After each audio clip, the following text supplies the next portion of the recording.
लिखनी चैनल में आप सबका स्वागत है। कल की वीडियो में आपने देखा था छंद का सामान्य परिचय कि छंद किसे कहते हैं। आज हम देखेंगे छंद के भेद। तो मात्राओं और वर्णों के अनुसार छंद के दो भेद होते हैं। जब परीक्षा में पूछा जाए छंद के कितने भेद होते हैं तो छंद के दो भेद होते हैं। हालांकि संशोधन की जरूरत है। एक छंद और है मुक्तक छंद, लेकिन अभी उसमें संशोधन नहीं हुआ है, इसलिए मुख्य रूप से छंद दो ही प्रकार के होते हैं, मात्रिक छंद और वर्णिक छंद। तो हम देखेंगे मात्रिक छंद किसे कहते हैं। देखिए, मात्राओं की गणना पर आधारित छंद जो होता है वह मात्रिक छंद कहलाता है।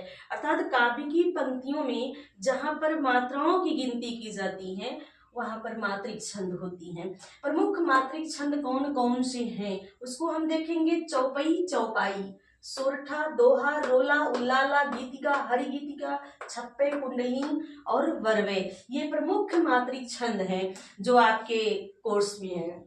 अगला है मात्रिक छंद के भेद। अब हम मात्रिक छंद के भेद का वर्गीकरण करेंगे तो दो आधारों पर किया जाता है। चरणों में मात्राओं की संख्या के आधार पर मात्रिक छंद के तीन भेद होते हैं। वह है सममात्रिक छंद, अर्ध सममात्रिक छंद और विषम मात्रिक छंद है। दूसरा आधार है एक पंक्ति में मात्राओं की संख्या के आधार पर। तो इसके आधार पर छंद के दो भेद होते हैं। पहला है साधारण मात्रिक छंद, दूसरा है दंडक मात्रिक छंद। अब एक एक करके देखेंगे। चरणों में मात्राओं की संख्या के आधार पर मात्रिक छंद। पहले देखेंगे सम मात्रिक छंद, जिसके सभी चरणों में मात्राओं की संख्या समान होती है उसे हम सम मात्रिक छंद कहते हैं। जैसे चौपाई, प्रत्येक चरण में 16-16 मात्राएं होती हैं, इसलिए वह सम मात्रिक छंद है। उदाहरण और भी है, चौपई, चौपाई, गीतिका, हरि गीतिका, ये सम मात्रिक छंद के उदाहरण हैं। दूसरा है अर्ध सममात्रिक छंद, जिनके सम और विषम चरणों में मात्राओं की संख्या अलग अलग होती है, उन्हें हम कहते हैं अर्ध सममात्रिक छंद। जैसे कोई छंद ऐसा होता है कि जिसमें प्रथम और तीसरे चरण में 11-11 मात्राएं होती हैं, दूसरे और चौथे चरण में 13-13 मात्राएं होती हैं, तो यहाँ पर सम नहीं है, इसलिए उसे हम क्या कहेंगे, अर्ध सममात्रिक छंद कहेंगे। जैसे दोहा, सोरठा, उल्लाला, वरवे आदि। अगला है विषम मात्रिक छंद, जो दो अलग अलग मात्रिक छंदों की योग से बनते हैं उसे हम विषम मात्रिक छंद कहते हैं। जैसे छप्पे, ये रोला और उल्लाला के मेल से बनते हैं। अगला है कुंडलिनी, ये दोहा और रोला के मेल से बनते हैं। आगे देखते हैं।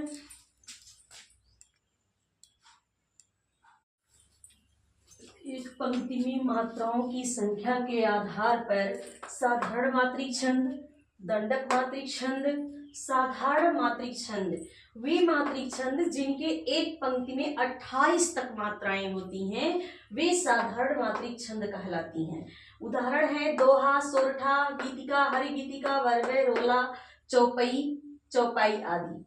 अगला है दंडक मात्रिक छंद, वे मात्रिक छंद जिनकी एक पंक्ति में 28 से ज्यादा मात्राएं होती हैं वे कहलाती हैं दंडक मात्रिक छंद। जैसे वीर छंद। अब देखेंगे वर्णिक का वर्गीकरण। आज हम वर्गीकरण करते हैं, इसके बाद फिर छंद पढ़ाया जाएगा। पहले सामान्य जो जानकारी है छंद के बारे में वो क्रम से सीखते चले, नहीं तो आप उतावले अगर हो जाएंगे, खुदक कर जाएंगे तो आप सीख नहीं पाएंगे।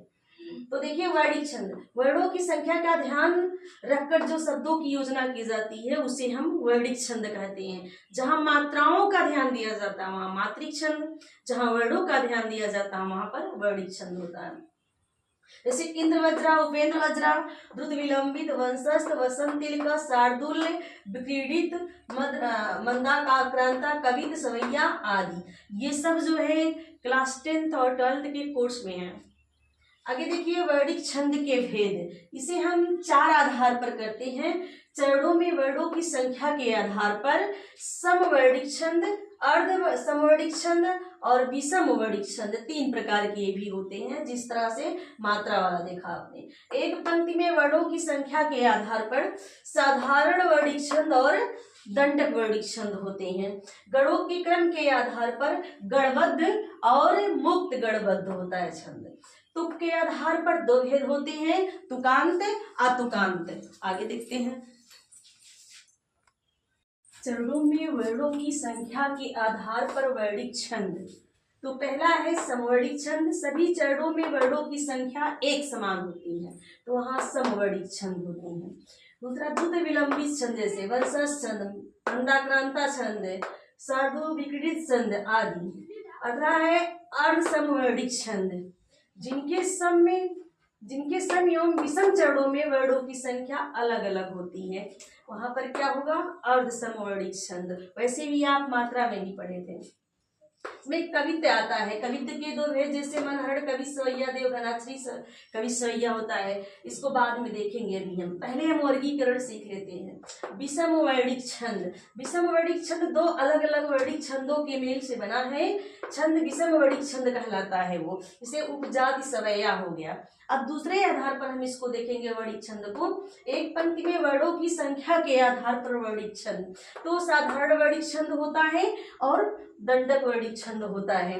साधारण में एक पंक्ति में 26 तक, जिस पंक्ति में एक पंक्ति में 26 तक वर्ण आते हैं वहां पर साधारण वर्णिक छंद होता है, और जहां पर 26 से अधिक हो जाते हैं वहां पर दंडक वर्णिक छंद होता है, जैसे कवित्व छंद।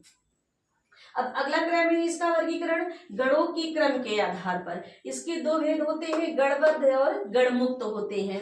गणों का क्रम निश्चित हो जहां पर, वहां पर गणबद्ध होता है, सवैया द्रुत विलंबित छंद आते हैं इसके अंतर्गत। गणमुक्त वे वर्णिक छंद जिनमें गणों का क्रम निश्चित नहीं रहता है, कवित्व जैसे, इसमें गणों का क्रम निश्चित नहीं रहता है। अब देखेंगे अगला और लास्ट, तुक के आधार पर। तुक के आधार पर दो भेद होते हैं वर्णिक छंद के, तुकांत अतुकांत। जिनके चरणों में तुक मिलती है, जैसे जय हनुमान ज्ञान गुरु सागर, जय कपीस तिहुलोक उजागर, लास्ट में गर आ रहा है तो वहां पर कवित्व सवैया जैसे। और वे जिनके चरणों में तुक नहीं मिलती है वे अतुकांत होते हैं। आपको छंद सीखने के लिए धैर्य बनाना होगा। आज तक हमने छंद का वर्गीकरण सीख लिया, अब कल एक एक छंद के बारे में सीखेंगे।